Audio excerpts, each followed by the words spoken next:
Shalom, j'espère que vous allez bien et que la grâce de notre Seigneur Jésus-Christ, l'amour de Dieu le Père et la communion de l'Esprit Saint sont avec vous.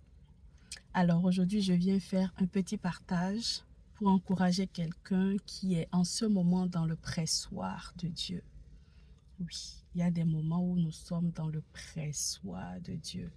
Ce n'est pas toutes les fois où nous traversons une épreuve que c'est que ça ne va pas, qu'il faut être triste, qu'il faut se lamenter, que c'est toujours le diable qui est tout le temps derrière nous. Tu te dis, mais à quel moment il va me lâcher?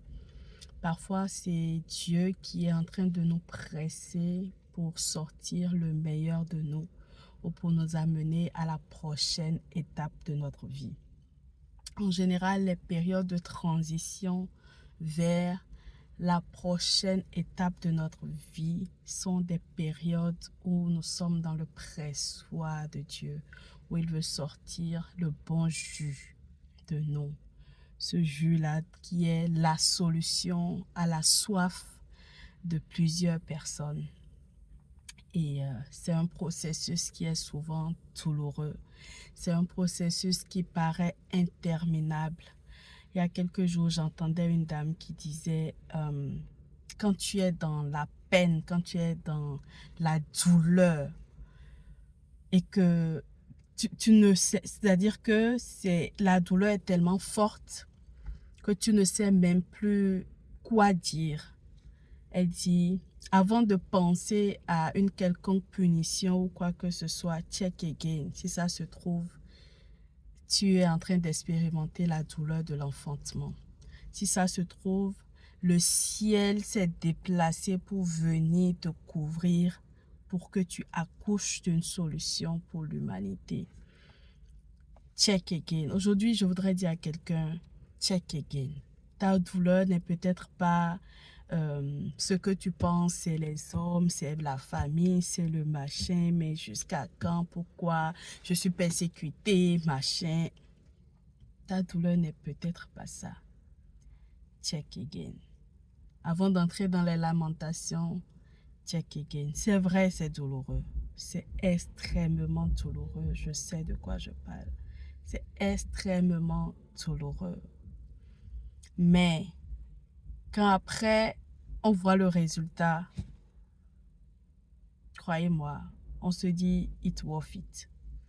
It worth it. C'est un peu comme l'accouchement physique. Quand tu passes par les douleurs de l'enfantement, tu passes par toutes sortes d'émotions, toutes sortes de... Mais vraiment, ta chair prend chair, comme on dit. Mais quand tu vois le résultat, tu regardes ce qui est sorti de toi, tu te dis, it's worth it. C'est la même chose avec l'accouchement d'un point de vue spirituel. Sauf que là, c'est pas juste ta chair qui prend chair, c'est ton corps, ton âme et ton esprit qui prennent chair. Parce que le ciel a agréé qu'il était temps que tu sois couvert de l'ombrage du Saint-Esprit pour accoucher quelque chose. Souvent, quand on lit le verset biblique sur comment l'ange disait à la Vierge Marie que la puissance du Très-Haut te couvrira de son ombre, je pense qu'on lit ça et on limite cette action-là à la naissance de notre Seigneur Jésus-Christ. Mais en fait, cette même action-là, Dieu la répète dans nos vies toutes les fois où il veut partenaire avec nous, c'est-à-dire que toutes les fois où il veut nouer un partenariat avec nous pour accoucher d'une solution pour l'humanité. La puissance du Très-Haut nous couvre de son esprit. Toutes les fois. Ce n'est pas une action qui était réservée uniquement dans le processus de l'accouchement de notre Seigneur Jésus-Christ, je vous assure. Toutes les fois où Dieu veut sortir quelque chose de nous, ce n'est pas de notre propre force, c'est sa puissance qui vient nous couvrir. Et quand tu es couvert ou couverte comme ça de la puissance de Dieu, forcément, Tu n'as plus de force. Parfois, tu as l'impression d'étouffer. Tu as l'impression que tu ne peux plus te mouvoir. Tu as l'impression que tu es assailli. Tu as l'impression que tu n'as plus le contrôle. Tu as l'impression que tout autour de toi va en cacahuète. Tu as l'impression que c'est un peu le chaos. Mais c'est dans le chaos là que Dieu veut sortir une solution pour ta nation, une solution pour l'humanité de toi. Parce que la puissance du Très-Haut te couvre. La puissance du Très-Haut te couvre. J'ai envie de dire à quelqu'un, patience, c'est bientôt fini. Persévère, c'est bientôt fini. Ne quitte pas la face de Dieu, c'est bientôt fini. Ne sois pas dans les lamentations, c'est bientôt fini. Parce que, comme je le dis à chaque fois, les lamentations retardent l'action de Dieu. Les lamentations retardent l'action de Dieu. Plus tu dures dans les lamentations, plus le processus dure. C'est-à-dire que si je dis par exemple que le processus c'est de 1 à 10 et que peut-être Dieu est à 3 et tu commences pas à te lamenter, il va faire pause. Quand tu vas finir, que tu seras fatigué de te lamenter, il va revenir, appuyer play. Un peu, jusqu'à 7, je n'en peux plus, j'en ai marre, mais pourquoi moi? Pause. Quand tu vas, Seigneur, bon, ce que nous voulons, vous voulez, faites. Seigneur, à qui irai-je? Tu as les paroles de la vie. Play. Mais pourquoi? On est à 9,50 et en général, c'est mon dernier mot de cette vidéo. En général, c'est quand on est à 9,50 sur 10 qu'on a envie de give up. C'est quand on arrive à 9,50 là, c'est là où on a envie d'abandonner. C'est-à-dire qu'il reste 0,50.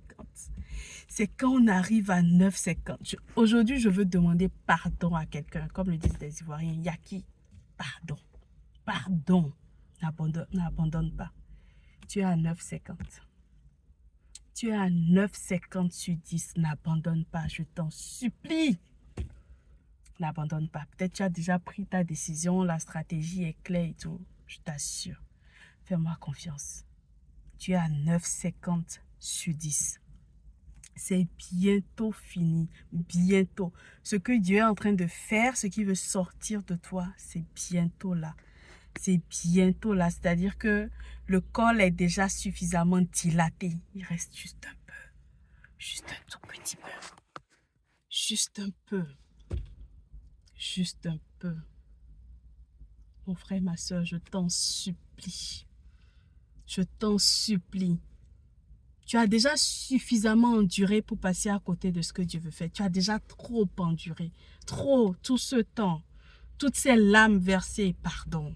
Pardon. Pardon. Ta peine a un purpose. Je ne sais pas si j'ai déjà raconté l'histoire de Donsin Oyekan, un chanteur nigérian qui a perdu sa femme il y a quelques années. Je suis sûre que j'ai déjà raconté cette histoire. C'est une histoire que j'aime beaucoup.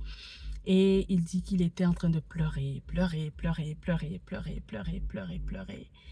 Et à un moment donné, le Seigneur lui dit, si tu n'arrêtes pas tes larmes, tu vas passer à côté de l'objet même de ta douleur.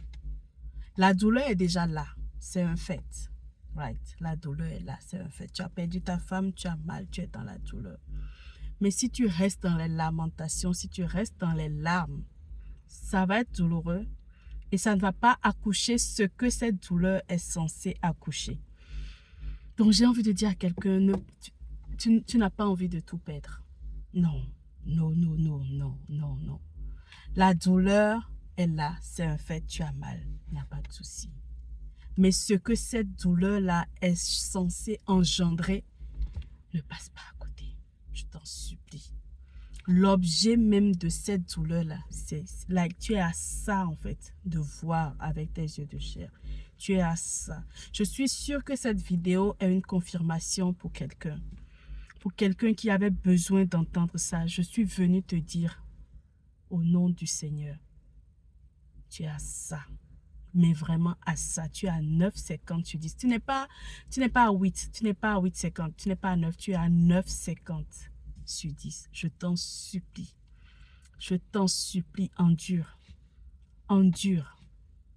Il ne reste que 0,50. C'est la partie, j'ai envie de dire, qui paraît la plus douloureuse. Mais en vrai, c'est parce qu'on est fatigué. En vrai, c'est parce que le corps est fatigué, l'âme est fatiguée. Donc, on n'arrive plus à tenir. On a l'impression qu'on ne peut plus. Parle à ton âme, parle à ton corps. Dis-lui, tu peux. Tu peux et tu vas le faire. Tu vas tenir jusqu'au bout, jusqu'à ce qu'on voit ce que Dieu veut faire. On va le faire. Nous allons le faire. Je t'assure. Dieu est avec toi. Dieu est avec toi. C'est bientôt fini. Bientôt. Tu es à 9,50 sur 10. Je suis venue dire à quelqu'un aujourd'hui, tu es à 9,50 sur 10. Ce n'est pas le moment de chanceler. Souvent, quand je veux coucher mon fils et que j'essaye de le dorloter et tout, il ne s'endort pas.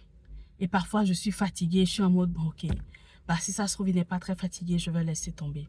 Je vous assure, en général, les moments où je dis je vais laisser tomber, c'est les moments où en vrai, je n'étais plus loin pour qu'il s'endorme. C'est les moments où en vrai, l'objectif était, j'étais à ça d'atteindre l'objectif. Et les fois où je suis disposée, j'entends le Seigneur me dire, tu y es presque. Tu y es presque. Tiens bon. Si tu attends 5 minutes supplémentaires, ton fils va dormir. 5 minutes supplémentaires. Et si ça, parfois, c'est que j'ai déjà passé 55 minutes ou 45 minutes, je suis en mode, bon, écoute, là, c'est bon, quoi. Non, je suis fatiguée aussi, blablabla. J'ai d'autres choses à faire et tout. 5 minutes supplémentaires. Et vous imaginez, si je ne tiens pas bon pour ces 5 minutes supplémentaires, là, j'aurais perdu 1 heure comme ça. Parce qu'après, c'est un processus qu'il faudra reprendre à zéro. Il faudra reprendre à zéro. Mon fils, c'est un caïd.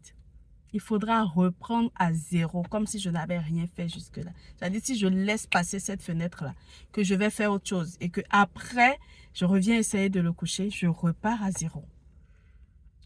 Donc, en fait, ces 5 dernières minutes sont en général très, très, très décisives. C'est là où tout se joue. C'est sur mon endurance des 5 dernières minutes que tout se joue. Et des fois où je suis disposée à entendre la voix de Dieu, qu'il me le dit, que je le fais, ça ne rate pas. Au bout de 5 minutes, il dort. Et le Seigneur me dit à chaque fois, tu vois, si tu avais abandonné. Je ne sais pas qui a besoin d'entendre ça aujourd'hui, mais je veux dire à quelqu'un, trust the process, fais confiance au processus de Dieu. Dieu ne se trompe pas, Dieu ne tape jamais poteau, jamais. Et Dieu, s'il te presse autant, c'est parce qu'il sait ce qu'il a mis en toi. Il sait, il sait. Il sait, c'est nous qui ne savons pas toujours. Mais Dieu sait ce qu'il a investi en nous, qu'il veut faire sortir à travers ce pressoir, ce processus. Je t'en supplie. Je t'en supplie. Je t'en supplie. Fais confiance au processus de Dieu. Tu vas témoigner.